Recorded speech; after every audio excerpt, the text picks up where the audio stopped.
What's going on, Wiz Nation? Coming back at you guys with another episode of State of the Wizards. Thank you for tuning in. This is episode 24. And look, we just going to get right into it. I know it's been a while since we talked to you guys. If this is your first time tuning in to State of the Wizards, thank you for tuning in. Please hit that subscribe button. Please like, share, comment below. We want to hear from you guys. We want to hear what you have to say after this episode tonight. But we're gonna get right into it, man. I mean, we got a lot to talk about, a lot to cover. The energy is gonna be there this episode, my dude. The energy is gonna be there. It's a lot to talk about. Let's first start on the obvious. Bradley Beal gets the $251 million from the Washington Wizards, and it's for 5 years. He also gets a no trade clause in that contract. And Bradley Beal has a 15% trade kicker, and he also has that player option. My dude. Right. I'm just gonna let you, touch on and vent if you want to about this deal. What do you think about this deal? And did the Wizards make a mistake with offering Beal this max contract? Making a mistake is an understatement. The Wizards they actually committed franchise suicide. Let me say this before I really start going in. You're not going to like what I'm going to say. Might as well go ahead and hit down the subscribe button because I'm going to just keep it honest. But the Wizards organization committed franchise suicide. Offering a contract like this to a guy coming off an injury-plagued season, it's similar to when the organization did that with Gilbert Arenas. Remember when he got his extension, it was during an injury-plagued season.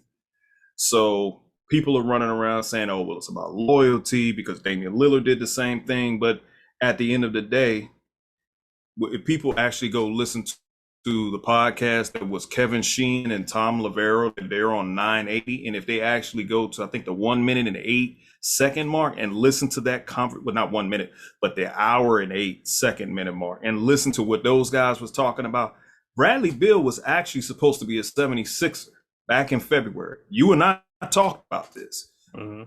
That deal was pretty much done. But then what we didn't know was that Ted Leonsis said that Bradley Beal would get the contract that he's got now if he went ahead and got season-ending surgery. Mm-hmm. Had he not got season-ending surgery, he would have been traded this off season. Yeah. So here we are today where this guy gets $250 million. He has a goddamn no trade clause. That means it's guaranteed. So he can veto any trade. So even if a team comes out and give us pretty much a haul for his services, if he doesn't want to go to that team, he could say, no, I don't want to go to that team. Yeah. If he wants to go to a team that pretty much is giving us a shitty deal in return, it's nothing the Wizards can do about it. Basically, Bradley Beal has the Wizards by the balls, right? Bradley Beal literally he has the most power than any player in the NBA right now. Okay. Exactly. He is the most powerful player in the NBA. And I don't think people realize this when we talk about a player of his caliber anyway, having a no trade clause, having that 15% trade kicker at the end and that player option, being the second highest paid player in the NBA. It's not a superstar. It's not Kevin Durant. It's not Steph Curry. It's not Nikola Jokic. It's Bradley Beal, who has the most power in the NBA. Thank you to the Wizards. Thank you to Ted Leonsis and Tommy Shepard. Thank you to those guys. Because if it wasn't for those guys, you and I both know that Bradley Beal would not be valued this high. There is no way in hell people think that Bradley Beal outside of Washington is worth $251 first. Number two, not tradable. Okay. And number three, a franchise difference maker. You don't offer Bradley Beal, of all people, that type of contract. Like, what the hell is wrong with y'all? Like, my thing is, and I'm gonna let you get back to your point. My thing is, my dude, is the Wizards literally could have gone in several different directions, but they chose this direction. And they had a press conference today, and I'm sure you saw the quotes. But the one direction that would matter to Ted the most was Brad's loyalty, and the fact that he's saying that, well, Brad doesn't want to be traded, and we don't want to trade Brad. Does Ted realize how the NBA works? If you give a player the leverage, it's not up to you at this point. It's up to Brad. It's not up to you. Like, is he stupid? It's not up to you. If you said we're giving you a no trade clause in your contract, Bradley Beal, it's up to Bill on whether or not he wants to make that decision. You can't make that decision anymore, regardless of how you feel. You've literally just canceled yourself out. So anyway, I say all that to say this is just outright nuts of the Wizards organization, man. I look, I'll be honest with you. You know, I've watched a lot of basketball in my day. I've seen a lot of different transactions. Steph Curry, I want to say his last contract had a he was eligible for a no trade clause, but the Golden State Warriors still didn't offer it to him. Okay. What does that tell you? And at the time Steph Curry got his contract or got that contract, he had finished taking Golden State Warriors to back NBA Finals appearances. Bradley Beal hasn't taken this team on his own back to even the second round of the playoffs. So anyway, get back to your point. Man, just listen to what you just said as far as when you mentioned about Steph Curry, because I know people say, well, kudos to Steph, kudos to Bill, kudos to Damian Lillard. Look, Damian Lillard and Bradley Beal are being clowned right now because these guys took the money. Because Damian Lillard, if I'm correct, if I read it correctly, at the age of 36, this guy will be making $63 million in the last year of his deal. I'm talking about Damian Lillard. Deal, he'll be making $57.1 million. Now, a lot of people, when the contract was offered to Bill, people said, okay, well, it's not a bad contract. But then when people saw the language, then all of a sudden people got upset. I told you, I don't need to see the language. It was a bad contract the moment it was offered. I knew that it was going to be a player option in the last year of his deal. And we know Bill is going to opt in the last year of his deal. But they added a no trade clause. Like, you literally just gave this dude the power. So people who are talking about rebuild, guess what? The Wizards got to ask permission to Bradley Beal if we can go through a rebuild. They can, if we can literally do that. have to ask him. Yeah. So one of the quotes that Ted Leonsis said was that we're one player away.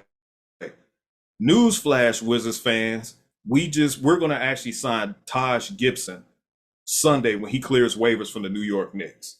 Taj Gibson is 37 years old.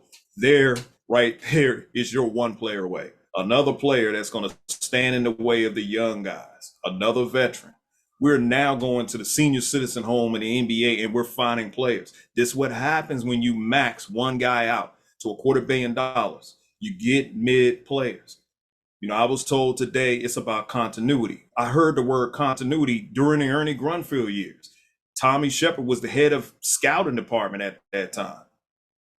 Where is the continuity at? The continuity is only in one guy, and that's Bradley Beal. We've had a roster turnover within the last 4 seasons to be honest with you. I'm not talking about the damn hotel either, but we've had a roster turnover. Where's the continuity at?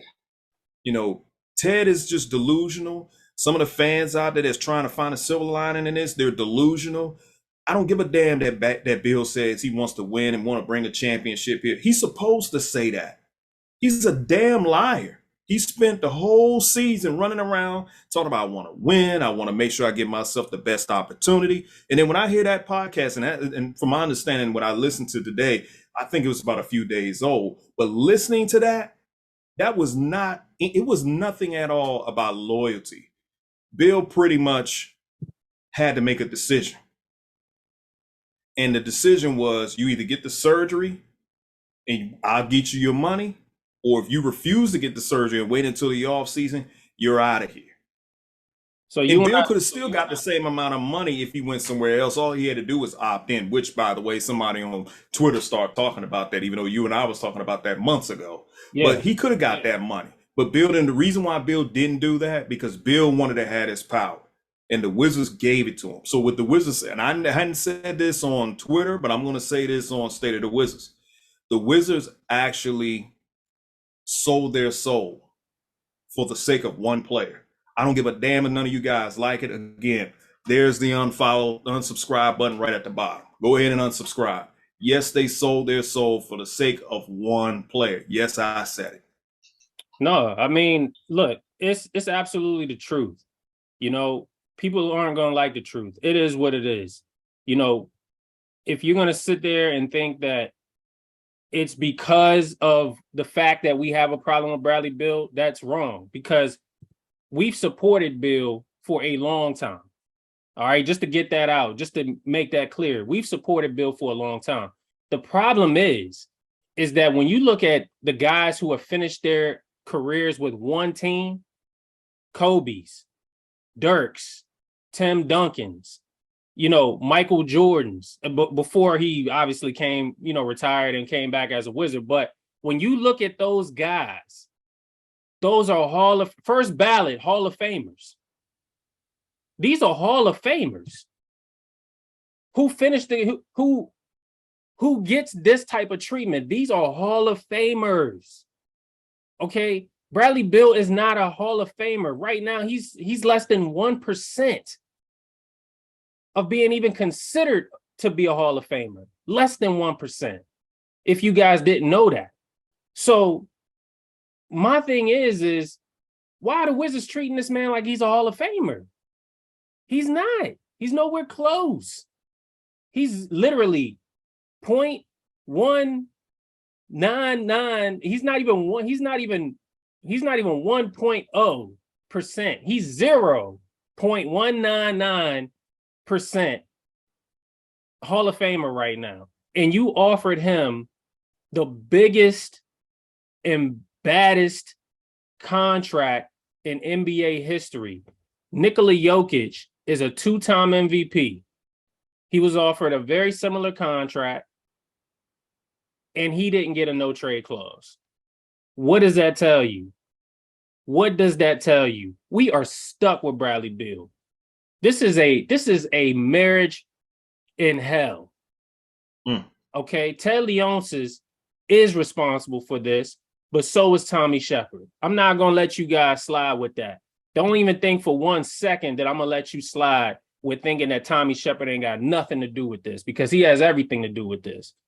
Tommy Shepard is just as guilty as Ted Leonsis. You know, I find it funny that Gilbert was in the prime of his years of his career, right? When Abe Poland offered him at that time, which was considered the Supermax.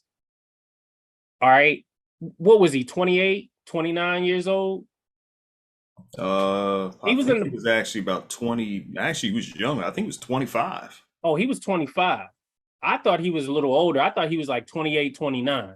Well, if he was 25, this is even crazier. All right. At a time when the NBA was at a record-setting price tag for guys like Gilbert Arenas.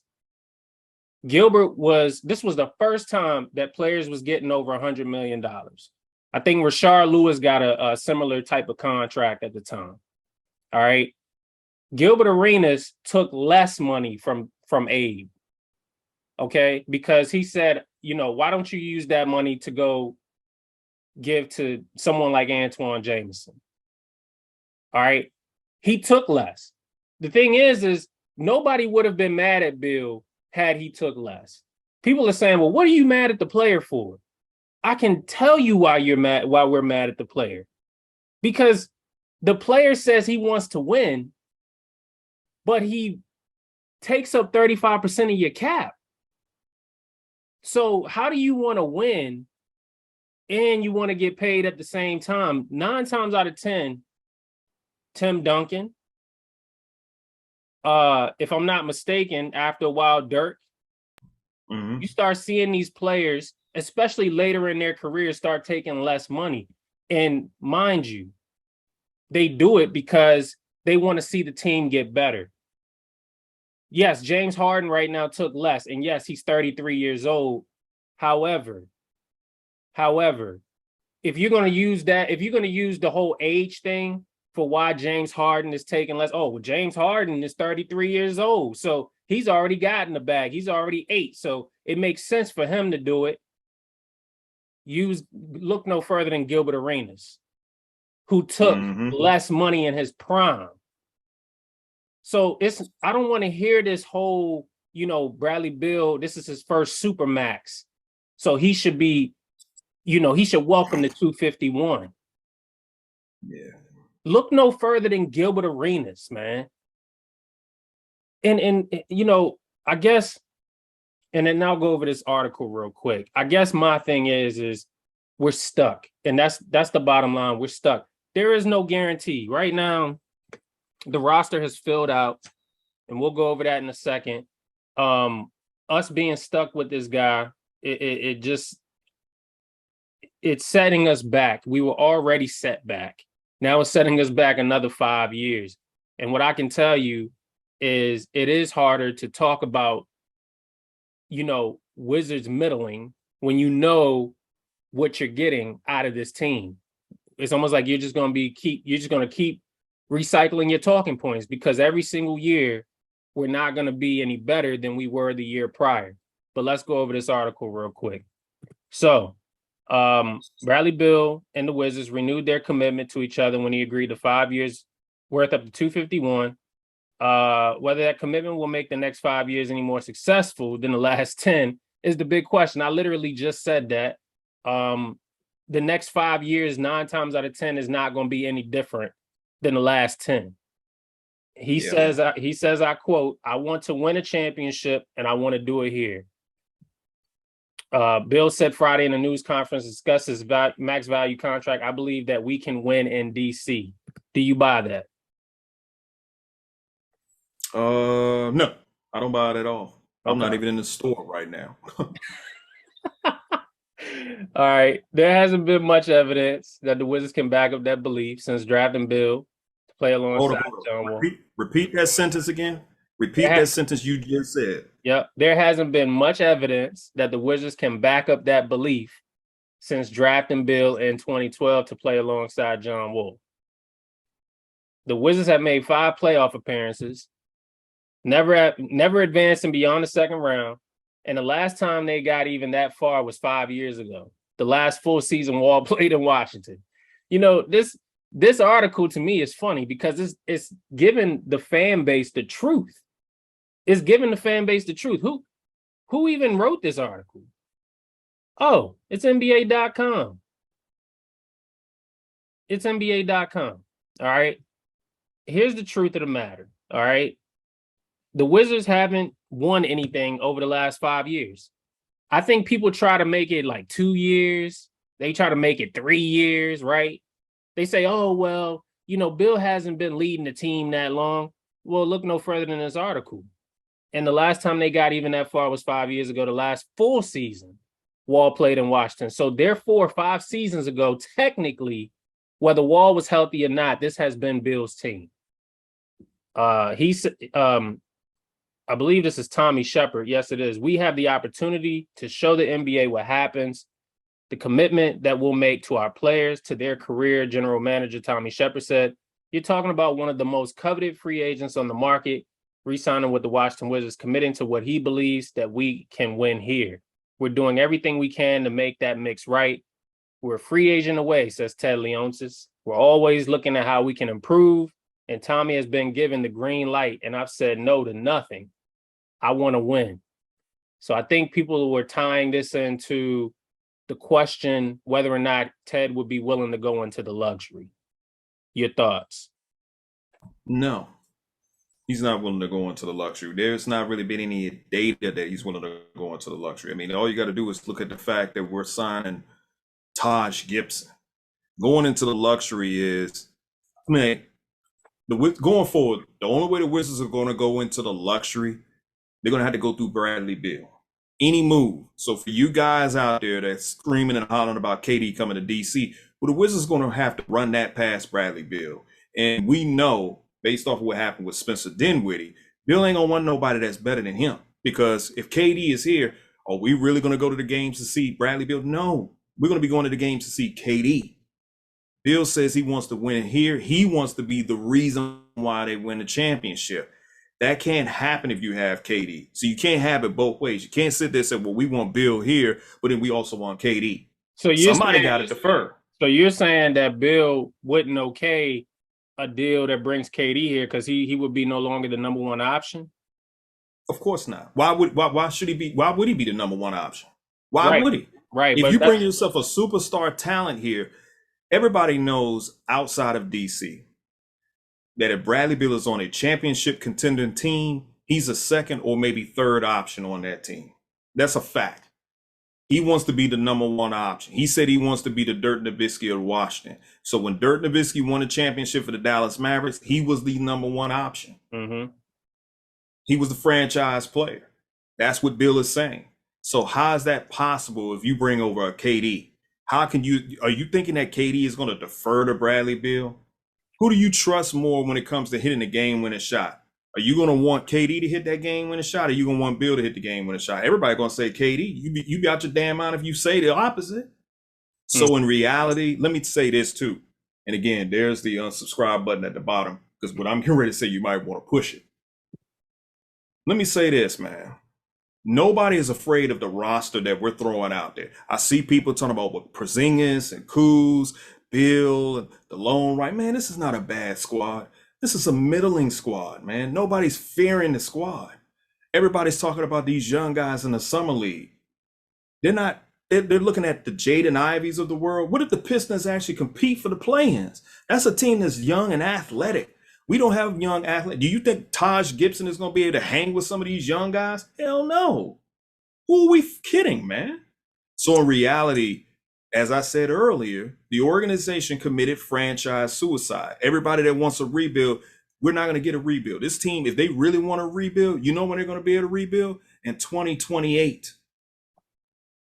That's when they're going to be able to rebuild. Why? Because the draft pick that we sent away with John Wall is protected up until that year.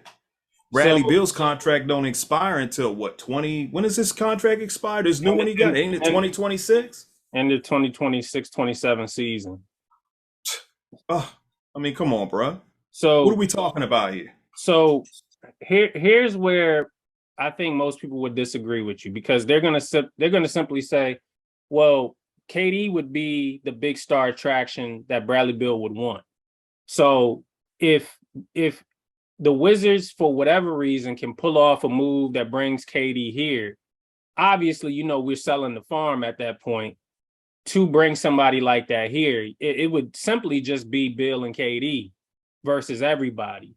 But some of those people are going to simply disagree because they're hanging on this notion that Bill can bring some type of substance to this Wizards organization. What do you say to those folks that would disagree with you in that regard?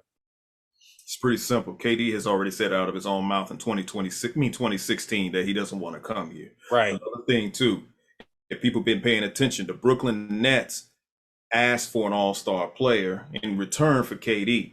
Who's the only all-star player that we have on this roster? The one that we just maxed out. Mm-hmm. Some people say, well, you can give him Porzingis. The Nets don't want Porzingis. They're going to want a Bradley Beal. That's what they want. Have you seen some of the offers that the Nets have asked from other teams? They've asked some ridiculous offers from these other teams. They don't really want to part ways with KD. They don't really want to. They may be inclined to part ways with Kyrie, but they really don't want to part ways with KD. Yeah. So they would be quick to try to give us Ben Simmons before they would give us Kevin Durant, which I'm seeing a lot of people who was anti-Ben Simmons all of a sudden are open to taking Ben Simmons because they feel he would be a good piece alongside Bradley Beal, but in reality, we're stuck. No elite free agent or elite player is coming here. It's not happening. I don't give a damn what Ted says. I don't give a damn what Bill says. I don't give a damn what Tommy said. I don't care what none of them guys said. Everything that those guys said today was pure cap. That's all that was. Cap. If you want to go ahead and be in the land of delusion, go ahead. Hey, you guys can continue to go floating down that river in Africa called the Nile River, because that's where you guys are. Denial. Continue the Nile River. Continue believing what this franchise is telling you. It's been over 40 years since this team has won a championship. It's been about 40 plus years since this team won 50 games. What the hell makes you think in the Bill era all of that is going to change? Because they tell you that today? Yeah, I didn't believe anything that they said, which brings me to my next part of the segment. We'll segue this in. Quentin Mayo, and I'll pull up his quotes from today's presser. And it looks like we're going to take a break here in about 5 minutes. So it says here that we're only gonna go over a couple of quotes. Ted Leonsis specifically said, "We're a free agent away," which you touched on. We're always looking for ways to improve the team. Tommy Shepard has been given the green light, and I've never said no to anything. And Bradley Beal stated that it's never going to stop. Next thing y'all will be talking about is, when is he going to lift his claws? Another quote here says, I want to win a championship and I want to do it here. The reason I'm here is because I think we can win here. Another quote. Let's go down here to Ted Leonsis. This is a sign of our commitment to Bradley. With that commitment, we ask he help us now take the next step, rebuild, become playoff caliber team, bring in talent via trades and free agent signings, be in it for the long term with us. Let me touch on that part. First of all, Ted, stop trying to bullshit the fans. You see what I'm saying? Stop trying to bullshit us. Like, first of all, we know that it's hard attracting free agents here. Bradley Beal's not going to be the guy to do it. If he was the guy to do it, he would have already done it. You don't make statements like this 11 seasons in with one player. You just don't do it. We know what Bradley Beal can do. You're trying to sell us a dream that we're not going to buy, okay?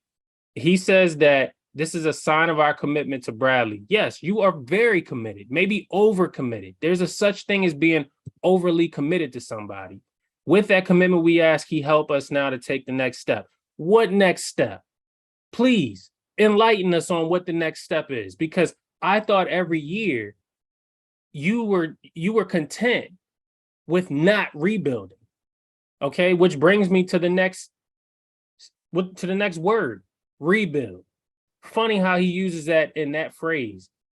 Take us to the next step, rebuild. But you have a problem with rebuilding. So you can't say that it's rebuilding. You might as well just replace that word rebuild with middling. Take us to the next step, middling. Become playoff caliber team, middling. Bring in talent via trades in free agent signings. Lies. Be in it for the long term with us. That's all you cared about. That's all you cared about, because at the end of the day, it's going to be about you and your pockets. We all know that you don't want to rebuild. You've already made that clear. So you make money when you just stand in the middle. You lose money, or you think you lose money, when you don't. And that's really the only real reason why you have Bill sign long-term with the Wizards. You want to make sure that he keeps your pockets at least where it is right now without losing any money. Kjose. In 2 minutes. All right. So I want to touch on the next part. Yeah. When he says, I wish we had a relationship like you have with your players. So Ted Leonsis is basically saying, Ted, on what rival league owners have said to him since resigning Bradley Beal. Yeah. I'm calling cap on that too. Because if that was the case, what's going on down there in Phoenix with DeAndre Ayton? I mean, they don't value him the way we value Bradley Beal. He's stuck. If that was the case, why does it seem like the Brooklyn Nets are ready to move on past Kyrie Irving? I know what people say, well, Kyrie Irving is not a homegrown player, but DeAndre Ayton is. Right. So they're If I not going to recall, tell you that they wish they had a relationship with somebody if they're ready to part ways with them. exactly. Isn't Orlando ready to part ways with Mo Bamba, who they drafted? Well, they So re-signed what rival? still, So yeah. what rival exec told you that, Ted? Who told you that? Yeah, Who told you that? I think it's funny how, it said rival league owners. Like Who told you that? If anything, you're going to have rival league owners looking at you like, man, what the hell did you just do? You gave a player all that. You gave a player this kind of power. I'm going to say this too. Well, Bradley Beal's contract is an anomaly. hold that thought. Bradley Beal's contract is an anomaly. We only got a couple seconds. We're going to take a quick break, but we'll be right back. Stay tuned and stay right there. Part 2's coming up. Welcome back, Wiz Nation. This is part 2 of State of the Wizards, episode 24. So, Kjose, you were saying about Bradley Beal's contract. I believe you were talking about Bradley Beal's contract was an anomaly. Yeah, it's actually an anomaly. When you think about him being the second highest paid player in the NBA, Nikola Jovic currently right now is the highest paid player in the NBA. Nikola Jovic is a two-time MVP. Steph Curry makes over 200 million. We know Russ is kind of like at the end of his last year of him making that kind of money. But at the end of the day, when you have Bradley Beal as the second highest paid NBA player making $250 million, that's crazy, man. I mean, it's just crazy to me. Like, again, what are we paying him that amount of money for? What? Oh, but the hopes that he can put up 30 points a game? What people feel, what they fail to realize is when Bradley Beal put up those 30 points a game that he did those last 2 seasons, if you really think about it, they were losing seasons.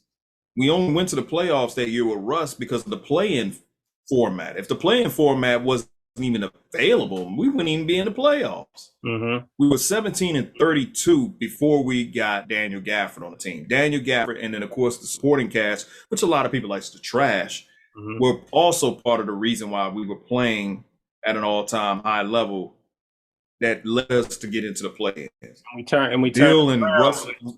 But Daniel We turned around because of those guys, but Bill and Westbrook were already playing at a high level, and we were still losing ball games until that trade happened. Right. So at the end of the day, there is no guarantee that Bradley Beal is going to put up 30. We got to rely on him to put up 30 again. And then that's not saying a lot about this team's future. And speaking of future, that leads into the next segment, which is this guy.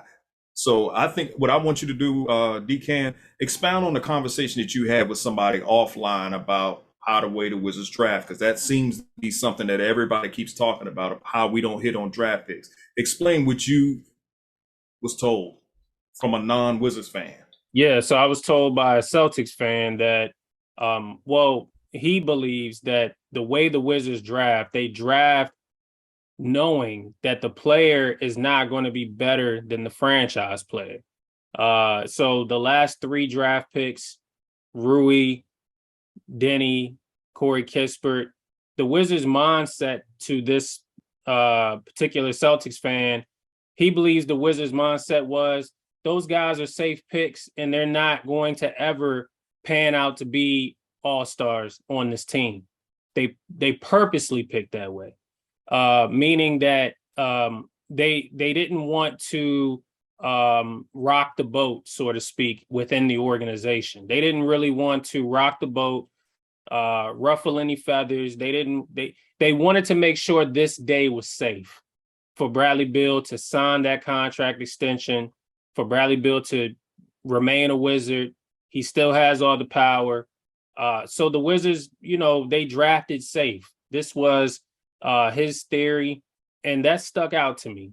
Why did it stick out to me? Because it made me think, when we blame the young guys for not stepping up, not doing this, not doing that, well, it was a part of the Wizards' plan anyway for these guys not to be those types of players while Bradley Beal is the number one option on the team.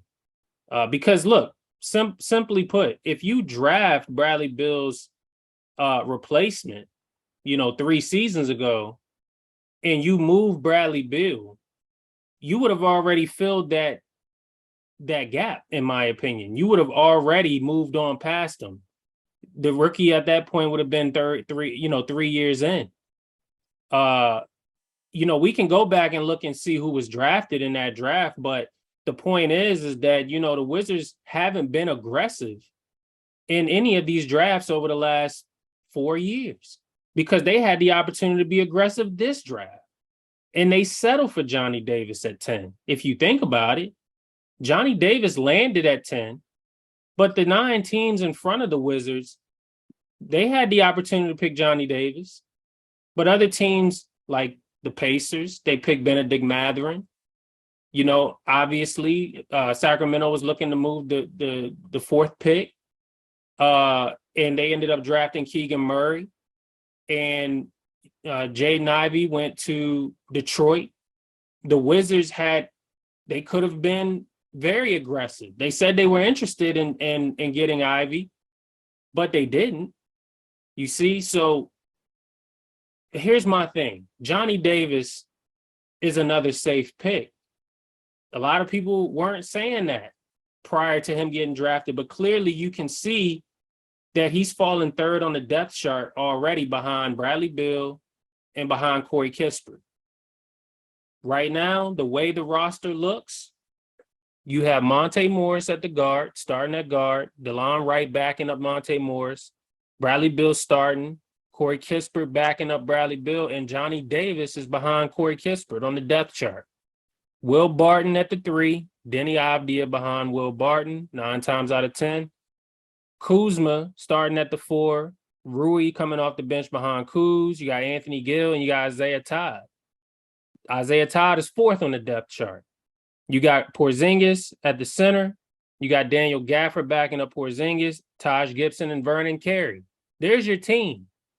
When I listed all of those guys, look at where your rookies are and look at where the vets are and ask yourself, is this a team or are these draft picks that was ever going to pose a threat to somebody like Bradley Beal? No. Just looking at it, I'm saying to myself, why did he pick these guys in the lottery and not have no intention on starting these guys at all?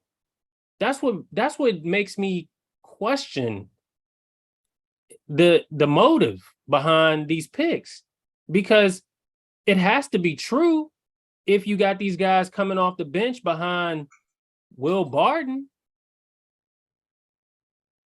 If you got them coming off the bench behind Kyle Kuzma, you traded for these guys. That tells me you have no faith at all in starting these guys because your intentions were never to start these guys.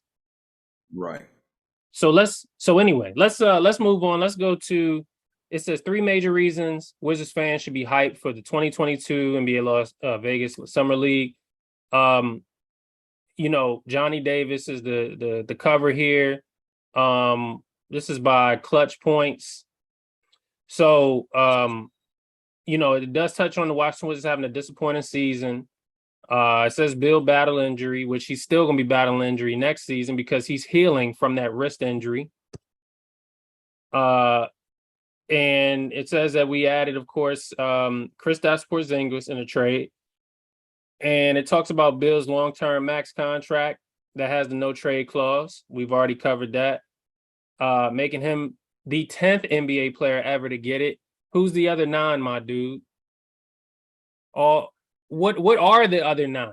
Let's just put it that way. We don't need to know who they are. What are they? We know they're elite, and most of them are champions. All of them are Hall of Famers. They are. All of them are Hall of Famers. There's only one anomaly in there, and that's Bradley Beal. Yeah, Who's he plays for our franchise. who's the dumbass franchise to give the one guy who's not a Hall of Famer a no trade clause? The team that we root for. Oh man. So let So me ask you this question, man. Let me yeah, ask you this question. So what do you say to the people who say, "Hey, man, the Wizards, they got to hit on these draft picks. They don't draft well." What do you say to those guys? Because we constantly see that a lot on Wizards Twitter. We see, them talk about, the Sadiq Bays and the Josh Giddies and all that, how those guys are looking. Pretty soon we know we're going to hear a bunch of them talking about Ochai, because I'm already starting to see people talking about Ochai in a positive light. What are you going to say to, what can you say to those people who talks like that? who says what? Who sits there and say, oh, well, the Wizards need to draft. They don't know how to draft. Uh, One of these picks got to hit. if the Wizards don't know how to draft, you can't make them know how to draft. If they don't know how to draft, that's what it is. It's not that they need to learn how to do it. They just don't do it. Like point blank period. I've never seen a team learn how to draft. It's either you draft the right player or you don't. So that logic doesn't work for me. I've always said, and I've said it to you, and I've said it to you, why do we care about the draft if we can't draft? That's what I say. Why do we care so much about the draft if we can't draft? Well, let me ask you this. Is it that we can't draft, or we just literally mess up the draft? Well, here's my opinion on it. I think they're just lazy. I think that Okay. well, if we go by the theory of the Celtics fan, the Wizards pick safe on purpose. Like uh this is something that's strategic, that's planned out, that's orchestrated, that they do on purpose. They purposely pick safe picks. And if they go out on a limb and they go for a guy who nobody's ever heard of, or what may have you, it's just them being lazy and them taking a shot in the dark. Because Jan Vesely, to me, was not a guy that was on many people's radar. It was no different than Darko Milicic. When he was drafted in front of Melo and to go to Detroit, it was one of those types of drafts where, they just thought, oh, well, we'll take a shot at it and see what happens. But there's really no there's no work, there's no real work being done on scouting that player prior to you drafting. And Right. that's just my thought behind it. I mean, you can add your reason why you think. Well, I'll try to make it brief. I think what the Celtics fans said, it made me raise my eyebrow, but I've also said to you that we picked safe. You wanted Chris Duarte last season. We didn't draft him because that would have been a possible Bill replacement. You and I were high on Ochai. They didn't draft him because that would have been a possible Bill replacement. Now people are talking about him in the summer league. Throw in Moses Moody. Moses Moody is another one. So that, this year, if the Wizards they allegedly put their name in a hat to move up to get the number 4 pick from Sacramento, but you and I have already talked about it. Sacramento would have given us that 4th pick had we entertained moving Bill, but we didn't do that. So in reality, the Wizards organization is very good at selling false hopes, but what they also are very good at is stunning the youth growth. So you got Rui Hachimura, you got Denny. I remember during the Westbrook year that there was a report that came out, and it came from Israel, where I guess somebody in Denny's camp was upset with the organization because they were promised that the future was going to be about Rui and Denny. Mm-hmm. You can't find that article nowhere. It's like it just disappeared. But it said that in the article that the organization is too busy advertising Russell Westbrook and Bradley Beal when it should have been Rui and Denny. Promises were made. So now with Bradley Beal having his contract, any young player that comes here, their tenure as a Wizard is going to be very short. Because if the organization is purposely drafting guys that they know for a fact is not going to take the next level, then these will be players that we're going to just package along with some other Asian vet that some other team don't want. And Mhm. that's most likely what's going to happen. We've seen it done before. Yeah. I think after the exhibition games, and I'll let you go to the next point. After we have these exhibition games in Japan, a part of me is expecting the organization to possibly part ways with Rui Hachimura probably by the deadline because they're not going to want to pay him. And that's the thing. Like, you had to think about these guys when you gave Bill that type of contract. You had to think Right. about them. Like, to me, this was a slap. This was a slap even for the teammates. Because how do you Right. offer a man that much money knowing that you got to turn around and pay guys like Rui and Denny, and Porzingis and Kyle Kuzma, and you got Will Barton. If he has an outstanding year, what you gonna do with him? Like, man, the Wizards, to me, Telios is he doesn't. It's obvious he doesn't care about winning. I think that's fair to say. He says that he does, but that part I'm not buying. I don't think he gives a damn about winning, because if he cared about winning, most of these changes would have been different. Right. You wouldn't be trading for vets on 1 or 2 year deals. You would be drafting better players. You would be, putting your organization in a better spot compared to your competitors. Your ops, basically your opponents. You would see to it that your team stacks up with the rest. The Boston Celtics did it. Of course, the Brooklyn Nets, they lucked up with Katie and Kyrie, sure, but the point is even with them wanting out, they're still making moves. They're still making moves as if Katie and Kyrie is gonna come back. They're doing their thing. The Sixers had trust the process, but they still went out and made their moves. They even got the coach that they wanted. They even got the GM that they wanted. See, organizations that really want to make changes, Toronto Raptors, they got their coach that they wanted prior to them winning the championship. They went out and got Kawhi. You see, when everybody was questioning, wow, you got rid of DeMar DeRozan of all players for Kawhi Leonard, you saw how that paid off. You see, those are the moves that you have to make to prove to the fans that you want to win. It's not just lip service, Ted. Like, you got to stop this shit, man. Like, I'm getting up there in age. I ain't really got that much time. All my professional teams in my life have won a championship, except the goddamn Washington. I know what a championship team looks like. I know what it feels like. And this is not it. We're so far away from that. And I think Ted doesn't understand that reality, even though he says that he does because of his other teams that have won, the Caps, the Mystics. Ted, he's so far removed from reality with the Wizards, man. I just don't know if he knows how to run a basketball organization. I think he doesn't care, man. It's like what I've always said. He's found his niche. His mindset has always been, how can I win even when I'm losing?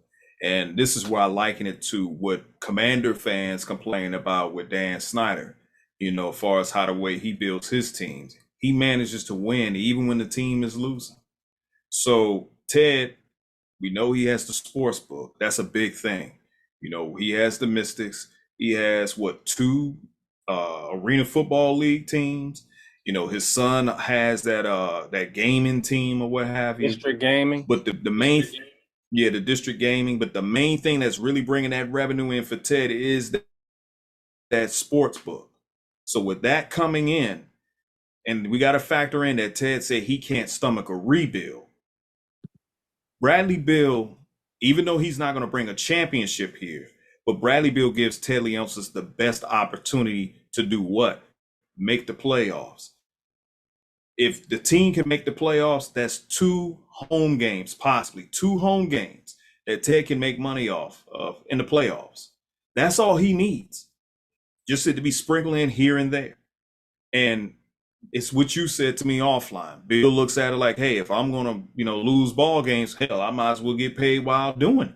Might as well get It paid. works for the both of them. He's right in one aspect. What Ted said, it is an agreement, because maybe that was the agreement that they came upon back in February. Hey, look, you get this surgery, I'll reward you this off season with this contract. If you don't, all bets are off. You're not getting it. I'm sending you on your way. Bill looks at it, okay. But then when it came to the negotiation piece, okay, Ted, even though I know I'm going to get that contract, I need a little bit more. Okay. Mm-hmm. Player option, 100% guarantee. Okay, that's not bad. I need a little bit more. You know what? No trade clause. You can determine where the hell you want to go if you get to that point you want out of here. It literally is an agreement. And as fans, we're suffering behind it. Oh, man, big time. Big time. Here's another thing I'm going to say, too, and then I'll let you make your point. This is another thing I'm going to say, too. I meant to say this way early in the episode. The young guys, I want them to ask out. Ask for a damn trade. Go ahead and say you want out, because you're not going to get the opportunity. Now you got to battle Will Barton. You got to battle Monte Morris. You got to battle DeLone Wright. You got to battle Anthony Gill. Ask out. Rui, ask out. Denny, ask out. Kisper, ask out. Johnny Davis, you just got here. Ask out too. Any young player that's coming here, you're not going to get the playing time. This organization is going to continue to keep trading. They're going to continue to keep signing players with past 30 to play above these young guys. Ask out. And my thing is like, we already know why they're doing it. Like, that's the thing. We know why they're doing it at this point. And if it, it's crazy to me, because here's my thing. If these guys outshine the starters, we know for a fact that they're not going to get 30 minutes a game. They're just going to be playing much better, but they're still going to be limited in their roles. When Rui was shooting his best percentage of his career from 3, he was barely cracking 20 minutes per game. People were literally wondering and begging why Wes Unseld Jr. was not playing Rui more minutes. And it wasn't like Rui was on a minutes restriction. They literally waited until Kyle Kuzma was shut down for the season before they started giving Rui an expanded role. Why does Kuzma have to be shut down for the season for Rui, who was shooting his career best from 3-point land? Why did they have to take that for him to get playing time? Like, it's going to, and you know what I'm afraid of? It's going to be more of the same next season. More of the fucking same. We just going to keep seeing the same thing over and over and over again. And Wes is only here for what, 3 more years? He had a 4-year deal, 3 more years. And here's the thing. Bradley Beal is his life expectancy on this contract is beyond Wes Unseld Jr. even. So my thing is Bradley Beal doesn't have no pressure to do anything. It's all in his hands. If anything, the pressure now is more so on Wes Unseld Jr. because guess what? When we lose ball games, it ain't falling on Bradley Beal. It's gonna fall on Wes Unseld Jr. That's who Bill apologists and Bill fans alike. That's exactly who they're going to point the finger to when we don't win these games. They're not even going to look towards Bill's way. They're saying, "Oh, well, he's locked in. He's good. It don't matter if he plays 40, 45 games. He's good. He's getting paid. He's our franchise guy." The problem is Wes Unseld Jr. That's all we're going to hear for the next 3 years while Wes Unseld Jr. is coaching this team. So, look, at this point, I don't know why Wes was up there smiling today in that press conference. All fingers right now are pointing towards you to make this team better. You're not going to get no passes from the Bill apologists at all. So expect that. I agree. So, let me ask you this, since you brought up about the Bill apologists real quick. If Bill is underperforming this upcoming season, do you think the Boo Birds are going to start popping up? Oh, I think so. Look, Twitter is mad, man. And I don't have a Facebook, but I'm sure they're mad on there too. We all don't know each other, but we all singing the same song. And I just find it funny because when there's a wave of fans who all feel the same way, the organization usually listens. This organization is not listening, man. And I think the boos are going to come out loud and proud because these people's voices aren't being heard. I honestly think it's going to come out this season, man. Let Bradley Beal have a 15-point game on a 5 for 20 shooting night. Oh man. It's coming. It is coming. I'm telling you right now, based off of what I've seen, and I remember them Juwan Howard years. I remember it like it was yesterday. Fans were purchasing tickets just to go boo Juwan Howard. I'm serious. Fans was purchasing tickets just to go and boo Juwan Howard when it was MCI Center at the time. They couldn't wait to go boo him. They said, "I can't wait." I remember seeing a news. It was like it was either ABC or CBS late night.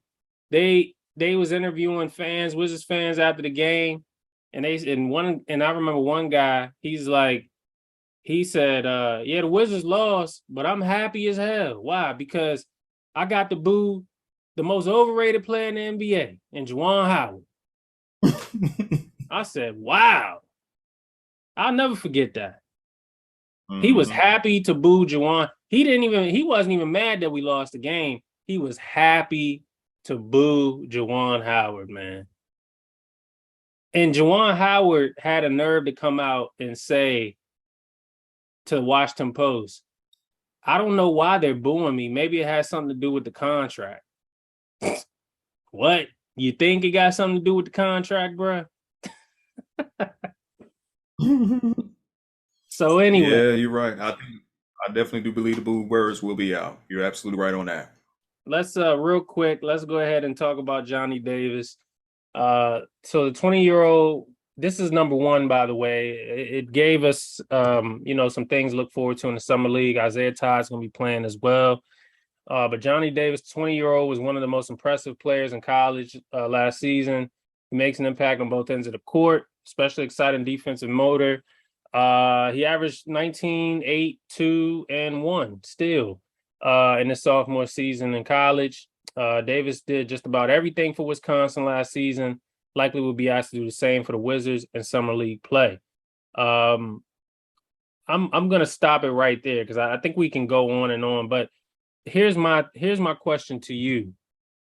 After everything we just talked about, what's Johnny Davis's ceiling for this Wizards team?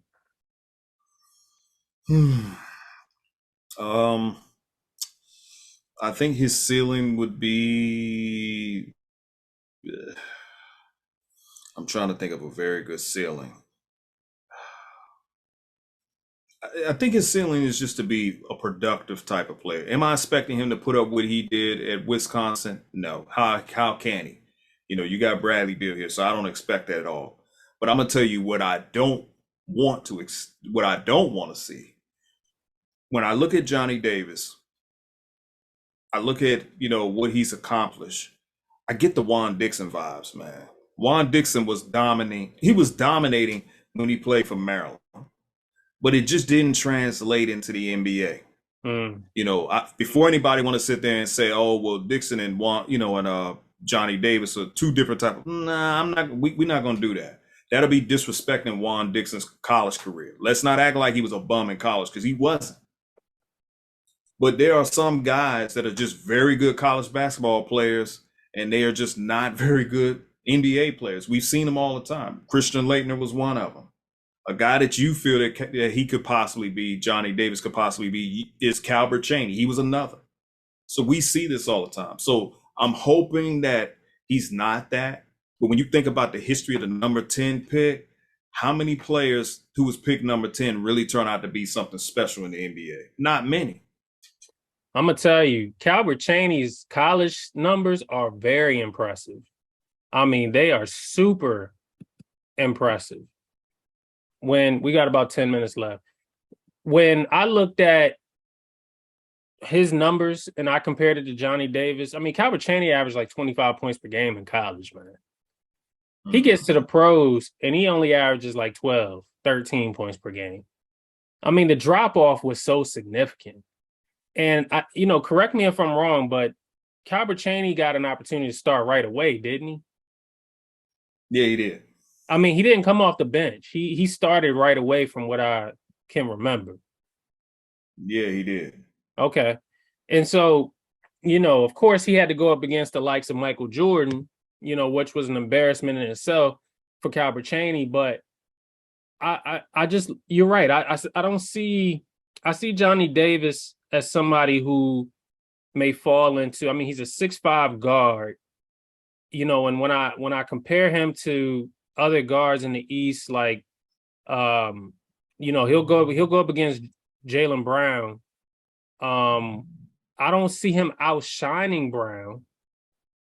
I don't see him outshining Jimmy Butler. You just compare him to some of the other competition and maybe he can stand out, but he has to prove that he can be better than Bradley Beal on his own team. And he's got 5 years to do it. He may have less than that because these fans and this organization is looking for results right away. So it'll be tough to figure out exactly what his ceiling is going to be for this team. 19 points per game in college, asking him to do that for the Wizards even, that might be a bit of a stretch. I mean, is that even possible? I don't even think it, 20 points per game from Johnny Davis in any year in the Wizards uniform, in my opinion, is a stretch. And I don't know. What you think?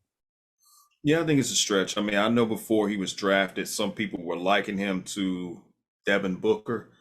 I mean, I don't know if I see that. Maybe people probably said they were liking him to Devin Booker because they kind of favor each other a tiny bit, I guess. But those are high expectations. I mean, I just don't, I'm not. Here's another thing too, and I know people are not going to like this. I can't base what Johnny Davis's future is going to be off of Summer League. It's Summer League for a reason. This is just these guys getting reps. I know people say, oh, well, he took, went at it with Jaden Ivey in a tournament. Okay, fine. But these guys are going to be playing against each other a whole lot during the regular season.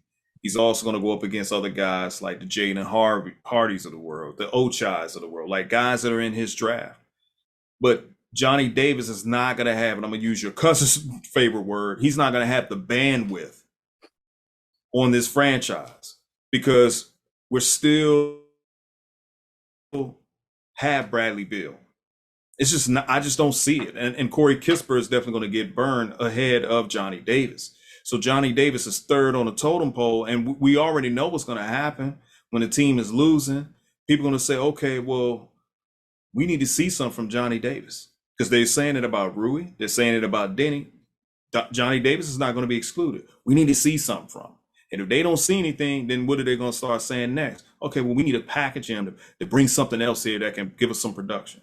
So that goes back to, what your wife's cousin said about the Wizards drafting safe and drafting players that they know it's not going to work here. Just build up these young guys enough to go out there and get said free agents. Since we can't seem to attract free agents to sign here, well, then let's build up these young pieces to the point that we have a little bit of capital or a little bit of assets to go out there and get said player that's currently in a contract during the Beal experiment. Yeah, I mean, Johnny Davis is, I just feel bad. I'm not gonna lie, I feel bad for him. He's coming out of college with these expectations that he's the next man up, and he's already playing behind a franchise player. I mean, how unfair is that? Imagine if Bradley Beal came in having to play behind another franchise player who was making supermax money. Imagine that.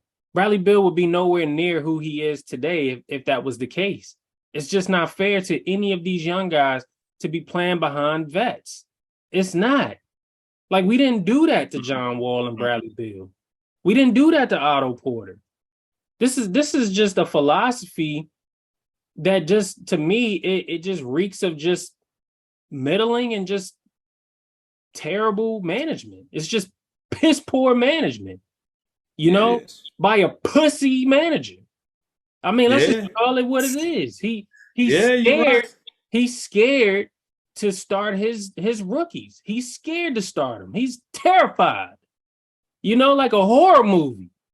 He looking at him. He come into practice and he's like, oh. He's scared. He a pussy, man. Yeah, I mean, let's call yeah, it he what it is. is. I'm not gonna sugarcoat it. You know, you know, I'm not gonna sugarcoat it. If you're not, then prove it. Prove that you're not. Prove to me, prove to the fan base, prove that you're not. Give these young guys the opportunity that they deserve, man. Give these guys the opportunity. Stop making these moves and playing these guys behind another guy. Like, to me, I it's agree. just to me it's disastrous. And I'm just, it's hard for me to want to sit there and just continue to watch it, because you just know that it's set up for failure. Rui is set up for failure. Denny's set up for failure. Kispert is set up for failure. Kispert might be okay because Kispert already knows what his role is. Let's just call it what it is. Yeah. He knows what his role is. But those two guys in particular, Rui and Denny, and now Johnny Davis is going to fall into that. It's just disastrous, man. It's set up for failure. But we got 3 minutes. It is. Go ahead and give your last thoughts on Yeah, everything. it's a setup for failure, This man. entire episode, man. Go ahead. I mean, all in all, let me say this, man. I'm not going to put high expectations on this team coming forward, as far as what we're going to do. I'm expecting more of the same. We got a bunch of guys. I'm expecting that we're going to probably try to, not Ted, but Wes is going to try to play 11-man rotation. Eventually, there are going to be some players in the locker room complaining about the lack of playing time, them not knowing their roles. I know it's going to happen. Some people are already thinking that Wright is going to do that. I'm like, these are backups, man. These are backup players that you're expecting to do something in a starting role. It's not going to happen. You guys said the same shit last year when Spencer Dinwiddie was here, when we had Montrez here. You said the same thing. All you're doing is setting yourself up for disappointment. And I know what most of you guys are going to say.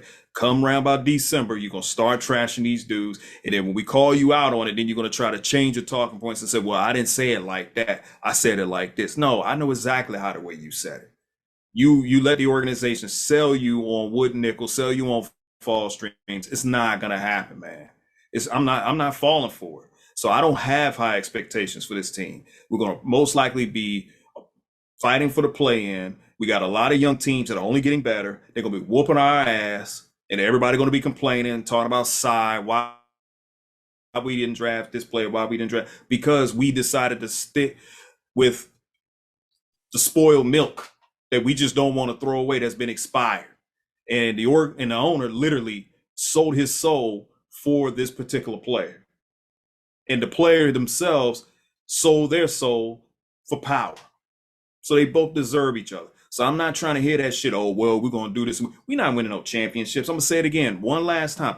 Nobody fears our roster. No one is scared of seeing Porzingis. Most of you guys know that Porzingis ain't even going to play a full 82-game season.